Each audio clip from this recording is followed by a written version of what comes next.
again, before, I think marketing could have been in various forms, the obvious being events and advertising and lunches and, coffees and things like that. And all those went away. And so if anything, I think it's really helped the marketing industry kind of show its value, because look, the digital marketing always existed. It was always there. But now I think the market understands it better on how to leverage it, and more so, what is your story and why should people care, right? And so it's people aren't buying what you do, they buy why you do it. The biggest lesson was, it's not to become a one size fits all for everyone. It's to really hold the vision, not the circumstance.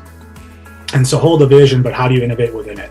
And I think that's the key. And I think being an owner is the very similar thing. I think it's, for an entrepreneur, you gotta figure out what your talents are and then leverage the heck out of them and then delegate everything else. I really do believe in that business is personal, like human. Like no matter if you're selling a product or service or technology, at the end of the day, another human is consuming. The only person you have to convince is yourself. And I think if you're thinking about becoming an entrepreneur, then just do it, right? Like don't be afraid to fail, because failure is a good thing. Failure is a really good thing, because that's where you learn, and that's where it'll help you. If it doesn't help you today, it'll probably help you in a year or 2 or 4 years from now. You're going to remember that, and it's going to be great. So I would just say, it was interesting. I just came across a video, and they were saying, well, make sure you're solving a need, right? Make sure you take care of yourself, and then make sure you seek criticism from friends. Some of the best advice I got when I first started was never say no to a meeting. And you quickly realize that's not sustainable, because after a while, right? And I think there's a fine balance, where eventually you're not going to be able to say yes to everything, and nor should you. The power of no is pretty powerful. But at the beginning, if that's what we're talking about, is take as many coffees and lunches and networking that you can, because you just don't know where that's going to lead to. And higher attitude trains skill. I would start to invest in your network again, because that's how you're probably going to crack through the piles and piles of resumes that they're getting, that any job's getting. That's always been my advice to anyone, is do you know someone who knows someone? Because that's your way in. Amish, when we started this conversation, you had a lovely mug. Would you like to show it to us? I did all of that. This is one of my favorite mugs that are actually John and Jeff, the brother duo of Forward Level, our creative director and our chief operating officer. I don't know if you can read that. Can you read that? Hey everyone, welcome to another inspiring episode of the Startup Impact. I am Shivi, your host for the show. And our guest today on the show is Amish Morjaria, founder and CEO of Forward Level Marketing, which is a full-service marketing agency with one goal: to move your business forward. Amish started Forward Level on his own and grew it into what it is today. He is the dot connector, seeing how things connect and fit together, even when they don't seem related. So please help me in welcoming a top 40 under 40, a leader who believes that business is personal, a perfect example of interested and interesting community builder, CEO and founder of Forward Level Marketing, Amish Morjaria. Amish, thank you so much for coming on the show today. I really enjoy having you today. Thank you. Yeah. No, thanks for having me. I'm looking forward to it. Wow. So Amish, I still remember the first time when I met you in the park. You were just so versatile, inspiring, all community driven, the vision that you had, and I just couldn't stop asking you to hop on the show and share your knowledge and wisdom with the world around it. Oh, no, it was a good combo. It was a great day at the park, so yeah, I'm happy to be here. Let's get rolling. Thank you so much. And Amish, there is nobody better. I was longing to ask these questions to someone, and there is no one better than you to give some feedback and insight around it. So I'll ask you these questions, and I'll pick Okay. your brain there and see if there is something that we could help the community together, or just help people out there with by sharing some information around it. Sure. Yeah. Looking forward to it.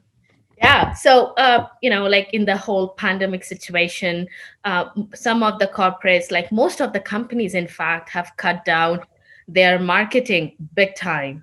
And event industry got hit like the worst they could ever had been in the past.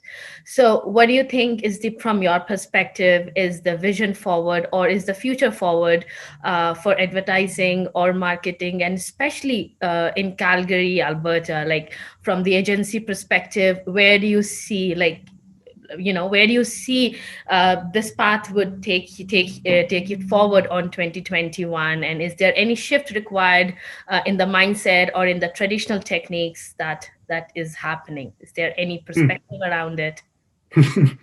I'll start. I'll try to remember it all, but um, I think it's interesting. There has been it's the first. It's We're still trying to figure it out because it usually is. You're right. The first thing to go, and we tend to explain it from a marketing perspective. At least the clients that we work with who understand that marketing is a year-round initiative, and it has to have some continuity around it.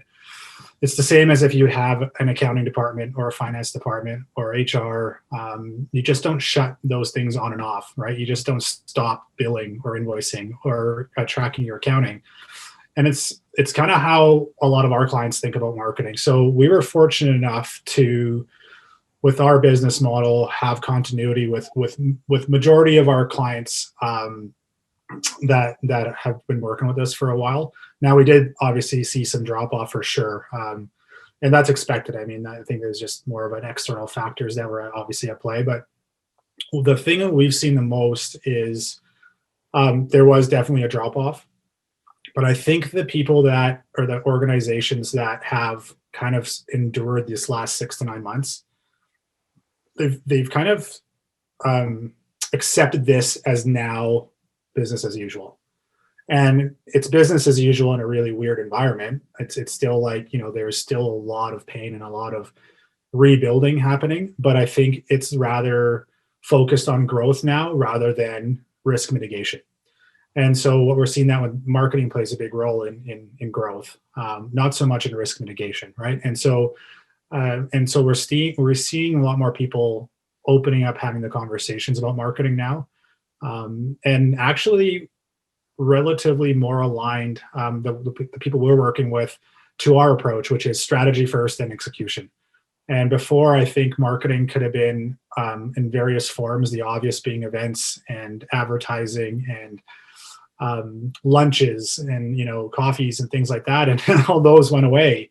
And so, if anything, I think it's really helped the marketing industry kind of show its value, because look, the digital marketing always existed. It was always there. But now I think the market understands it better on how to leverage it, and more so, um, what is your story and why should people care, right? And so it's people aren't buying what you do; they buy why you do it. Yeah. So yeah, and becoming more aligned with your brand, and I think that's really elevating because now everyone is in the same playing field. Everyone's online right now. There's not a lot of events, if any, happening, Right. or lunches or coffees. So now what? Now what do you do? So for us, it's been kind of leveraging what we've always done. To be honest with you, it's kind of, we were positioned for that at the beginning. So we have experienced downsizing in certain client bases, but that was an opportunity to grow elsewhere. So we've kind of created other areas where we could still service the market in a different way. Yeah. And where do you think, the most of the opportunities lie at present when it comes to the agencies specifically? Like you mentioned digital marketing, but is there any specific areas that agencies should focus on? The reason I'm asking this question is that I have a lot of friends into events, into agencies. Before I moved here, I previously was working into the corporate side of the events, and I know how this market works, right? So you are constantly have to be agile. Like I know how you did your day, actually, honestly. Mhm. So what do you think are the important key takeaways or like important shift from the traditional perspective before the pandemic that the agency was doing and now they are shifting from there? And is there something that they should really focus on to keep them afloated? Right. Yeah. It's interesting. I don't know if I could really answer that um, in a probably succinct manner, because I think there's so many variables to that. There's a lot of great companies out there that do marketing and are just going to be just fine, and they all have some different approaches. I can share what we've done, and that is diversify the service offering. So I think before we were all very comfortable in staying in our lanes in terms of what we provide, and this could be outside of marketing, if this could apply to any business. But we really had almost two ways that clients could consume our services. And what we've really had to think about during this time is how else can they consume our services, or how else can we partner with them and help them grow. And so I think for me, the biggest lesson was it's not to become a one size fits all for everyone. It's to really hold the vision, not the circumstance. And so hold the vision, but how do you innovate within it? And I think that's the key, right? It's not so much reimagining your company or your service offering or things like that. Obviously, you need to evolve and grow with your clients, but it's more, are you making yourself accessible while maintaining your your standards and your services, and you're not changing your business plan. You're evolving it always, but you're not changing it because of the circumstance. Yeah, and what you said, that if you want to be in the business, you cannot be idle for a very, very long period. Was 2020 like it impacted everyone, but do you think like you guys were impacted too with the pandemic and Oh, 100%. yeah, Yeah. Oh, yeah, totally. I mean, I think everyone's probably heard it by now, but we went straight into risk mitigation mode, and it was, how do we keep this thing that we've built alive, and how do we keep everyone employed? That was our first promise, our first pact we made to each other, my business partner John and I. We said, okay, whatever we do, we're going to keep the team together. So whatever we're going to figure out, let's figure this out, because that's our magic. Like, we have a great team, and so we lost revenue, and we're still not back to our pre-pandemic levels, and just like a lot of other businesses, but you gotta figure it out. And so we went straight into risk mitigation mode. We basically outlined everything that is posing a risk to us, and then picking them off one by one. That's essentially what we did until we got through the list, and then there was more opportunities than there were risks at that point. So then we kind of shifted our focus back to growth. But yeah, there's been a lot of things, but I think it's, as tough as this is for a lot of businesses, and ours are included, there's a lot of learnings that has made us organizationally and foundationally stronger.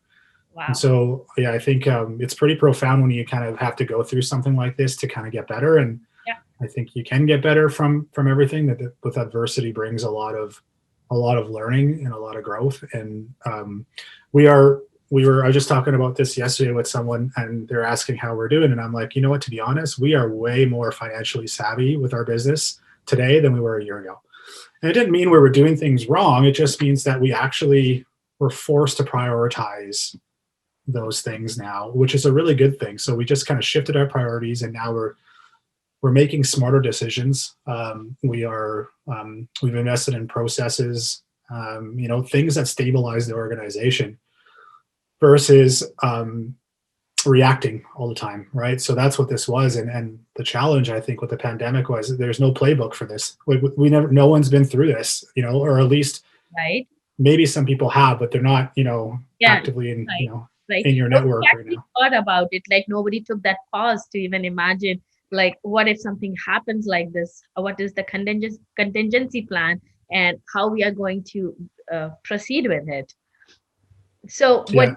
what do you think? And I was listening to you before, and you said like it's human in human business, right?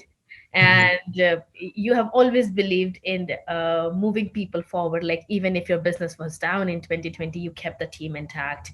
It's all about like doing business with people rather than doing business with business. Before, you have always like motivated community and kept people growing forward. So with 2021, are you more excited with FLM? Like what are your Oh yeah, yeah. strategies, or any kind of key points, your vision with forward level marketing in 2021? You look some seems to Yeah. be so excited about it. Oh, totally. Yeah. And it's not all roses. Like it was, I'll tell you what, like what would have been April or May, and it was a slog. It was, I think everyone, and I think that was probably the toughest part because there was some unknown still happening, right? You're still trying to figure out how to navigate through this. You're seeing revenues tank, and then you're getting all this influx of information from wage subsidy to you name it, and you're trying to figure out how to even like navigate through that. And so it was, it wasn't. It took a lot to go through to be excited again, and the excitement never went away. It's just that you couldn't pay attention to the exciting parts until we handled the tough parts, right? And so I think that's why I'm so excited about 2020 is because you appreciate it that much more when you've been through that dogfight, and you're now you can see like all the hard work that you've committed to. And not when I say you, like not me personally, but the whole team. Like the whole team is bought into this, and we've been very transparent throughout the whole process, right? That this is what we need to do together as a team. And then also then you kind of go into micro teams where John and I would break away and handle certain things. And um, we were forced to innovate, and so we created a new product. And how do we, our sales cycle was 6 to 9 months to bring on new clients. And how do, like, so we did the math, and we can't wait 6 to 9 months after the economy opens up to start getting new clients again. So we had to really think about how are we going to shorten the sales cycle. So we kind of put our heads together and created a new product, and really started a strategy development program for new clients that perhaps may not have worked with our level on the long-term engagement, but in 6 weeks we can work with them to create a marketing strategy that they can go act on themselves or hire us to do it. So that's really exciting. And it's like I said, we went through a lot of the trials and tribulations, and built the plane as we flew it. But now it's there, like it's happening. Like we have 3 clients going through it right now, in February, and this product did not exist last February.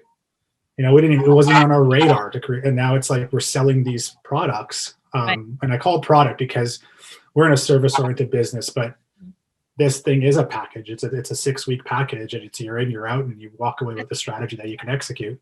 But that wasn't even on our radar, and so our group is a really innovative group, and I think that's what's really exciting about it. Is like we've unlocked some potential that was just sitting there, and we were just too preoccupied to notice it, right? And so I think those things are really exciting. And like I said earlier, when you go through the ebbs and flows of a business, you want to stay even keeled. You don't want to get too high or too low, but you definitely want to celebrate the successes and celebrate the wins. And this is certainly a win. Like we celebrate these wins together. And we have a little song that we play, Benny and the Jets by Elton John, whenever we get a new client. And you know what? That's a good day if you hear Benny and the Yeah, Jets. yeah, So yeah, absolutely. And I want to give a big shout to John and your team. Like you guys actually kept the things floated, and that's the true example of being a founder as an entrepreneur, is to have an amazing team behind you, with you, to oh, grow and totally. to be together with.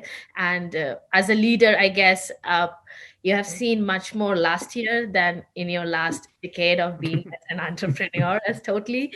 So what do you think, like as an entrepreneur, what has been your some biggest challenges or wins, or is it more of a mindset? Because whenever I've spoken to people about entrepreneurship, they always say like it's a hard, lonely, rough road that you really have to walk on your own, and be the path, be the light, to your team, to yourself, too. And just, it's just all about like the mindset. So what do you think, like, and as an entrepreneur, has been some of your most exciting moments, I would say, inspiring moments, in a decade, in the last year, or maybe in a decade of your career around it? Yeah, I mean that's a good question. I think there's there's a lot of exciting moments, and I think what some of the worst traits of an entrepreneur is we don't stop to celebrate them or remember them. We just move on to the next thing, right? And I think that's it's really really important to build momentum off those little wins and those little successes, no matter how small they may seem or insignificant at the time, because all those little wins build up to something more, something greater down the road. And so um, for me, I think, mindset is definitely one of them, 100%. I think I don't subscribe to the theory entrepreneurship needs to be hard. I really don't. Like I had a really good, I mean, you put in your time, no doubt, but I had a really good balance of life and work. And it's so blended anyway, when you're kind of running your own company, that it never, you don't really shut off. And then that was the biggest learning, probably about 5 years ago, is learning your non-negotiables. So it's like, okay, I need to shut off, because if I don't recharge, I'm not going to be better tomorrow. That's not fair to our team, our clients, et cetera, yourself, et cetera. So there's these non-negotiables that are really, they, if you change your mindset around them, and they're not restrictive, but they're actually enhancing your your performance. Right. That was a big thing for me. So I got really, in my personal life, I am a fly by the seat of your pants type person, and nailing me down for a plan and committing to it is probably not going to happen 9 times out of 10, because I just like to take advantage of the moment and just be fluid. But in business, I'm the exact opposite. I live and die by my calendar, as you know, because I had to reschedule a couple of times, and I'm sorry about that. But I live and die by structure. So for me, what really got me through, I guess, the more turbulent times in pandemic or no and none is structure and non-negotiables, and really living by those things was really gets you through some rocky kind of moments, and or unpredictable moments is probably the better word. Yeah. Because you have something to lean back on. So you can, if you have something to lean back on in terms of process or structure, you can let talent take over, right? And it's they kind of say that in the sports world, like these guys are creatures of habit, because if they don't have to think about the little details, they can rely on their talents. And I think being an owner is the very similar thing. I think it's, or an entrepreneur, you gotta figure out what your talents are, and then leverage the heck out of them, and then delegate everything else. And it takes a while to do that, because when you build a company, you have to do everything. But then you'd kind of like start to realize, like, I should get help here. And that's when you start building a team that can, it's that's their thing. That's what they're really good at. So now you have two people doing things that they're really good at. And then that's how you kind of grow your network and your team. So for me, mindset is a big one. I think, I kind of chuckle when I hear people say that, they like to be an entrepreneur because they want to be their own boss. I'm like, I have 20 bosses now. Like, I don't even have one. I have like 20. So, be careful what you wish for, because you're going to have, and not all of them have good days on the same day. So it's a lot more to navigate, but there is some flexibility, and there is a lot of things that, what I like about entrepreneurship is you're betting on yourself. Right. And so, and I've talked to someone about this before, and there's a lot of stress that comes with that. And they're like, what happens if we fail? I'm like, hey, well, what happens if you fail? What's the worst thing that could happen? Well, I could go get a job. Okay, so the worst thing that could happen is you're not gonna succeed where you thought, and you're gonna get a job. So you're betting on yourself that you're gonna get hired. So now what's the worst thing that can happen? So just go get it, right? And so I think it's just mindset is a big thing, and celebrating successes and things like that are really important, because it gets you through the ebbs and flows. Right. And I really like what you mentioned, that it's not just that every day, like we need to pause, we need to celebrate, we need to uh, just take a pause, just take a break, and ready to pivot, ready to shift. I really really like that. And kudos to you, Amish, like your journey, like you always knew you wanted to be something, and you worked for it, you just went all in for it. And it was a process. You didn't let yourself burn out completely, you just holded it, and you created the team around it. And I really like it that you have not just one boss, you have like 10 bosses around it. Oh, I burnt out. Don't let me fool you. I burnt out for sure. And I think that's part of learning too. Like, that's really part of getting to know yourself and your body. And your mindset again, right? And I think again, you're no good to anyone if you're burnt out because you're making this just not sound decisions, or you're going to react some way that you normally wouldn't. So, I burnt out. I've had my fair share for sure, and I still do, but I just try to manage it a little better. Yeah, yeah. Isn't that like, until unless you just don't get that kind of a heartbreak once in a year, you don't just realize that you are back in the game and you have the Yeah. same passion and determination to come back. And I believe like what you said is like 2021 is coming with more inspiration and more thriller around it. Um, Hmm. so, Amish, when you talked about entrepreneurship, something just popped out in my mind because uh, what we see right now is that a lot of people are pivoting their careers, right? A lot of people are shifting around, and there are a lot many entrepreneurship coming out. Like there are a lot of inspiring entrepreneurs who are coming up, and people are really want to go into the agency business or into or just want to start their career as an entrepreneur. What would you say to them? Like any advice from you, the winner of 40 under 40? Oh yeah, I mean, I think if you're the only person you have to convince is yourself, and I think if you're thinking about becoming an entrepreneur, then just do it, right? Like, there's no, I think, don't be afraid to fail, because failure is a good thing. Failure is a really good thing because that's where you learn, and that's where it'll help you. If it doesn't help you today, it'll probably help you in a year or 2 or 4 years from now. You're going to remember that, and it's going to be great. So I would just say, it was interesting. I just came across a video, and they were saying, well, make sure you're solving a need, right? Um, Make sure you take care of yourself, and then make sure you seek criticism from friends, because everyone's just going to tell you it's a good idea, right? And you have to really make sure that you're gonna, if this is something you're gonna bet on, like, and you literally are betting on yourself and the idea, you need to make sure it's not just half baked. And so I think that's and then the for me it's always been, it's better done than perfect. So just get it done, right? And then continuously tweak whatever it is. So for me, it's just getting started. I think that's the biggest thing, and it's a big leap, but there's so many good resources out there now and organizations in Calgary alone that you can kind of go learn how to start your business now, which is phenomenal. And I think it's great. And I think if you kind of take advantage of those and expand your network that way, you can learn a lot, and you don't have to. You can learn from others a lot too. And I think that's something that I was grateful for, is I could learn from a lot of people as I grew, that have been through it, or just as mentors, or whatever the case. And that goes a long way. It can save you some years. Yeah, and what you said is like just surround yourself with that network, because it's really important to be with the like-minded people around who can understand your failures, your challenges, your wins, and who can celebrate you with you, because it's so different to be an entrepreneur rather than a job seekers around it. Like with everything around it, it's so important to be around both those people who can actually be in your shoes and understand you, and that's an important perspective about. Yeah, and sometimes it's really good for the opposite too, because the people who aren't in your shoes can offer a new perspective. Mhm. And so I think it's really good to have both, because um, all for sure entrepreneurs support entrepreneurs, and they get from an empathy level what you're going through, or I've been through that, this is how I navigated it. Right. But then you can also learn from the people that aren't entrepreneurs, and a completely different mindset on the other side, right? And it's like, so I would say it's like, just anyone, just if you ask someone in your network who isn't a business owner, they could probably give you some good ideas.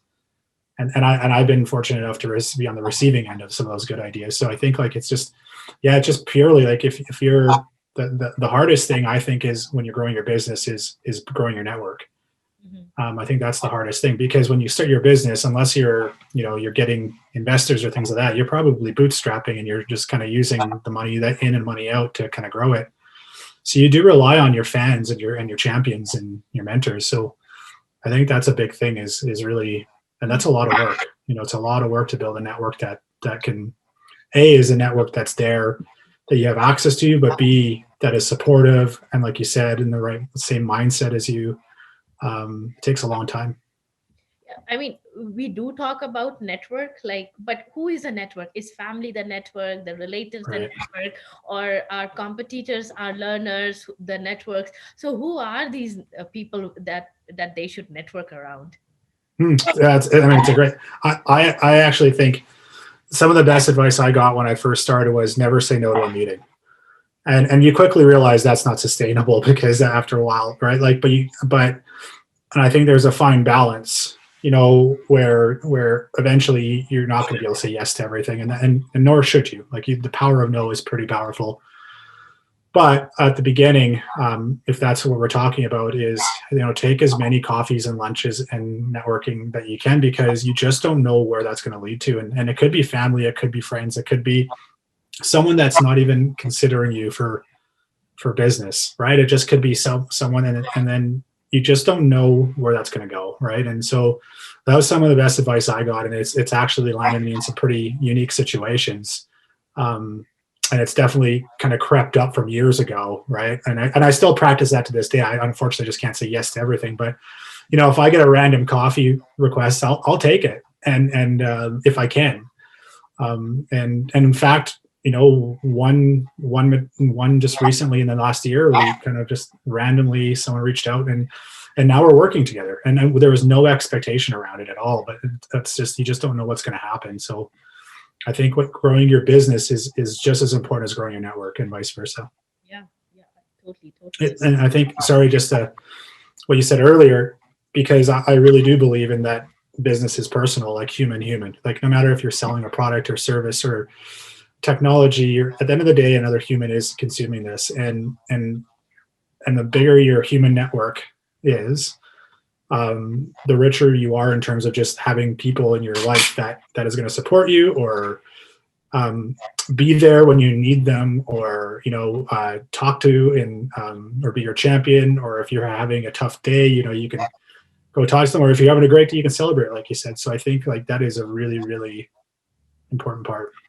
Yeah, and Amish, what you have done for the community with the mustard seed is just like everybody, people know about it. So it's just that amazing that it's not just you are growing, you also growing the community with you. You're also giving back to the community, and you're so supportive around it. Thank you so much for that, Amish. And okay, this is the question I wanted to ask. This is for my audience out there. It's true that forward level marketing is hiring at present, right? Mm-hmm. um, when you hire the candidates, what's something that you look into them? Because there are a lot of job seekers, there's a lot of unemployment at present, and especially when we talk in Calgary, Alberta, than it has been ever before, with oil and gas, with pandemic, like everything around it. So if someone is really interested in working with you, or is looking forward to grow the career with you guys, what are some things that you are looking forward, or some suggestions to job seekers out there? Yeah. Um, yeah. It's so we kind of, it's a loaded question, right? It's such a loaded question, because honestly, I don't think there's one right answer. But what we look for, and this is again going back to like what I've learned and what we've learned as an organization in terms of people, is like, I really like this saying, hire attitude, train skill. And so that's kind of the doctrine that we'll adopt, is, and we kind of joke around in the layover test.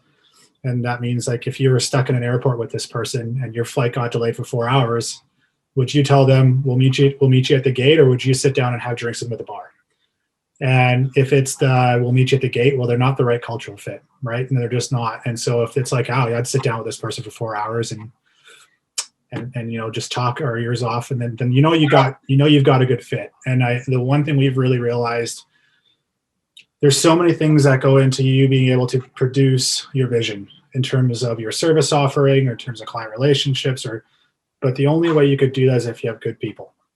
And we have, like, that's why John and I said, like, the first thing we're doing is we're keeping our people, because without them, we can't do what we want to do. We just can't. And what I've learned is, culture is a weird word, but chemistry.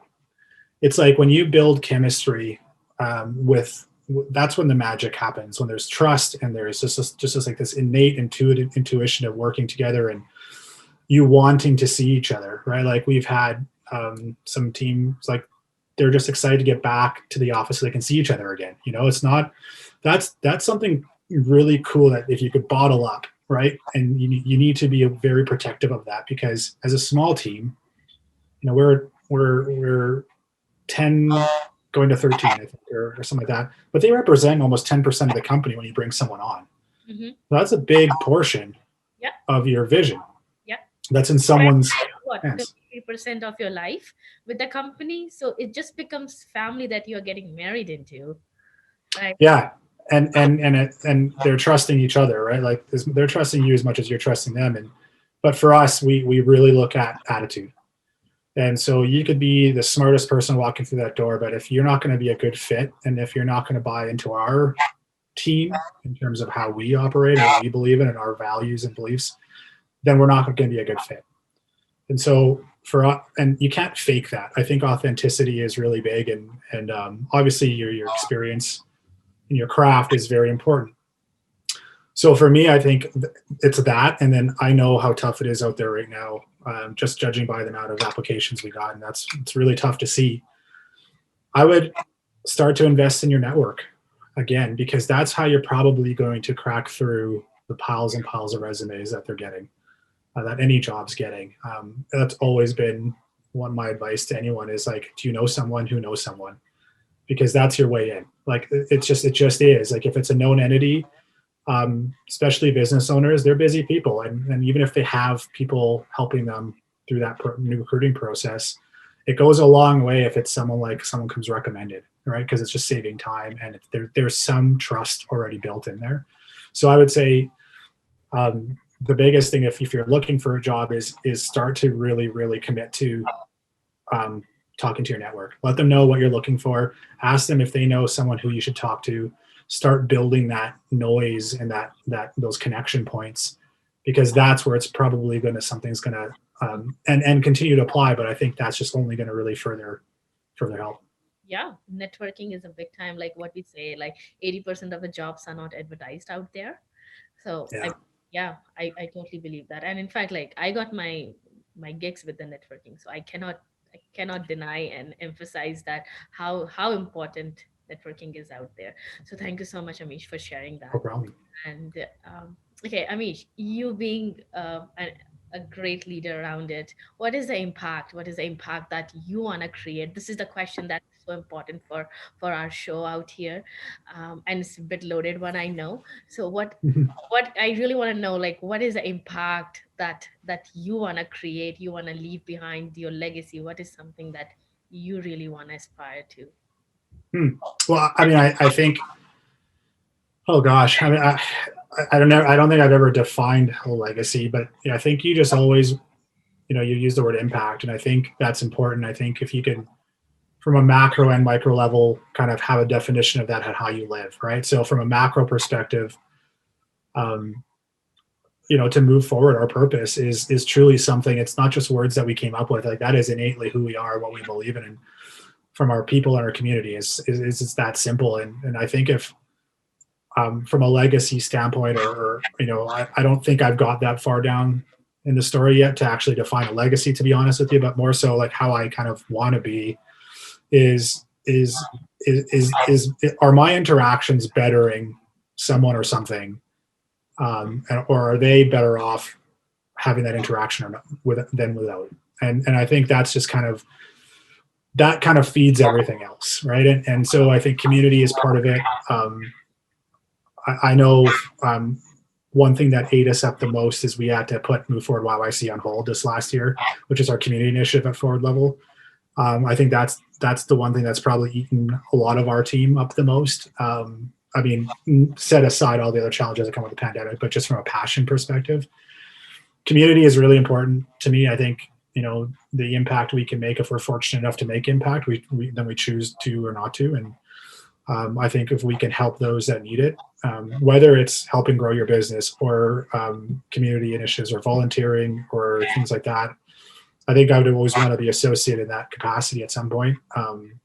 And then from a micro level, it's like, how are your interactions, right? Like, how are your interactions with people or anyone really, right? And like, I think that's also a form of legacy, is like, how do people think about you when you approach them, or when they've just left a conversation with you, or things like that. And I think that's really important.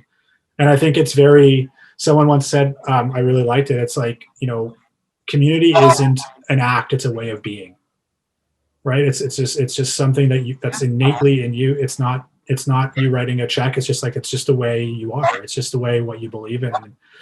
And I think that's a big part of it, as well as in terms of looking forward. What I like to do, I'd really like to have my hand in knowing that I've helped something move forward. And I don't know what that something is yet, but And that's so powerful.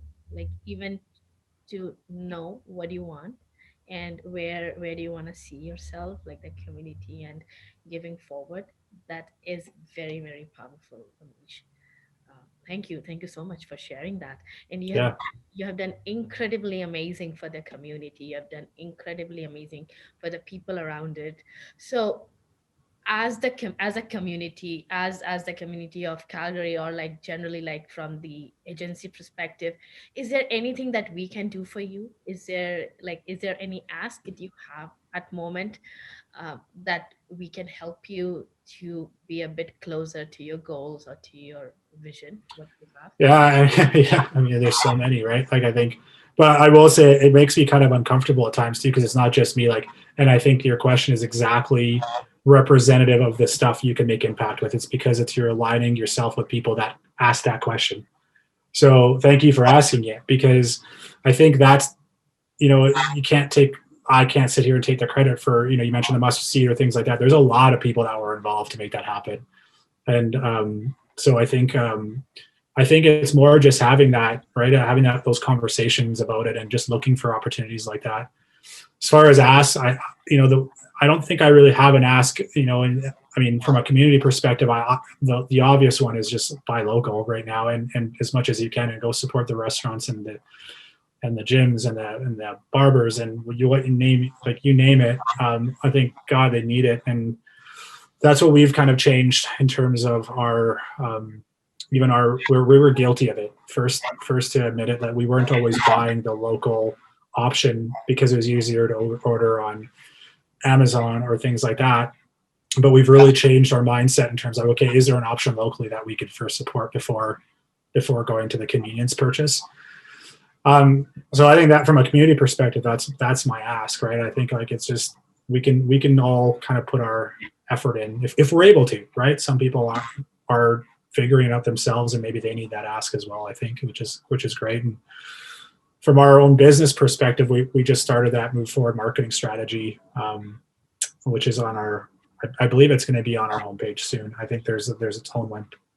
It's buried somewhere, but they're putting it on the homepage. And I think that would be an interesting one, that for any organizations that want to figure out a marketing strategy on how to move forward. I think that would be something that we're pretty proud of, and it's worked, and it's like 6 weeks, and you kind of have a really robust kind of strategy with some major components in there to how to help grow your business. So I think those are the two things from a business and community standpoint. Oh yeah, absolutely. We're gonna share, and we're gonna do whatever in our capacity to ask for the marketing help, because this is something that we all need at present, to run our business, and especially from the digital perspective, it's all about what you see, you buy it, you purchase that, right? So we're going to take all as many help as possible from you guys. And Amish, when we started this conversation, you had a lovely mug. Would you like to show it to us? I did all of that.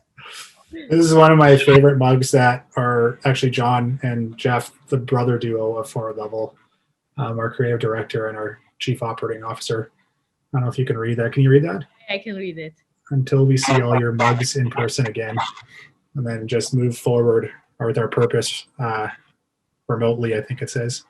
Move forward remotely. Yeah.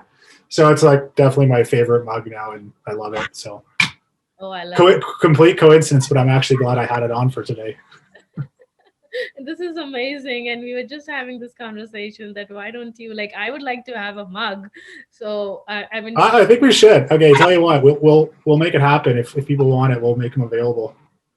wow. Maybe it's a community initiative. There you go. We'll do a community component around it. Right, absolutely. Wow. I like this random discussions, and it's great to have this coffee with you.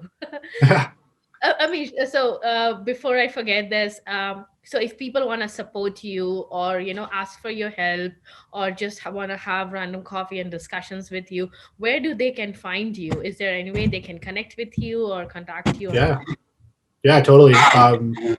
Our website forwardlevel.com. I believe my contact info is on there, or just my email is amish@forwardlevel.com. I'm always open to meeting new people and having coffees and things like that, as you know. So I think those are probably the best two ways to track us down, and maybe we'll actually get those mugs on our website and see if there's some demand. We'll see if we can wrap a community initiative around it, and hopefully by the time this thing's live, we'll have something up there.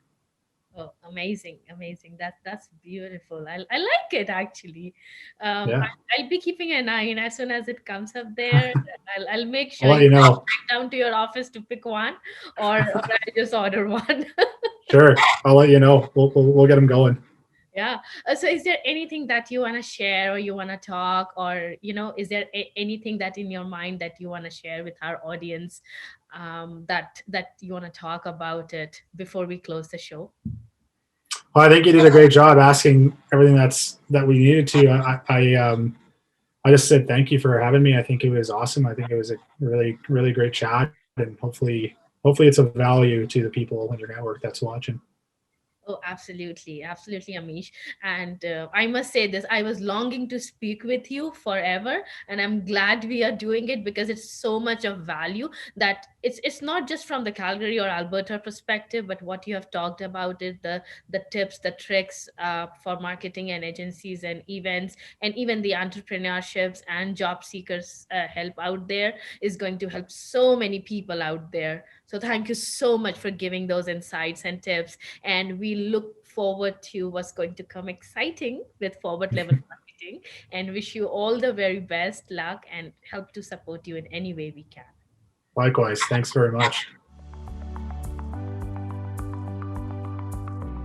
Hey everyone, that was Amish Morjaria from the Forward Level Marketing. And if you are from the events or advertising or marketing perspective, if you are an agency and you want to know some tips and tricks into this growing economy, and also like what to do after the pandemic that happened in 2020, and if you want to talk about any visions out there, Amish is the best person to hear his mindset. If you're an aspiring entrepreneur, you want to go into this field, or you're in job seekers and looking forward to pivot your career, or looking for any opportunities out there, do listen to this episode. And I'm gonna tell you that he was amazing. You're gonna get some amazing insightful information out there. Okay, so see you next time. Thank you.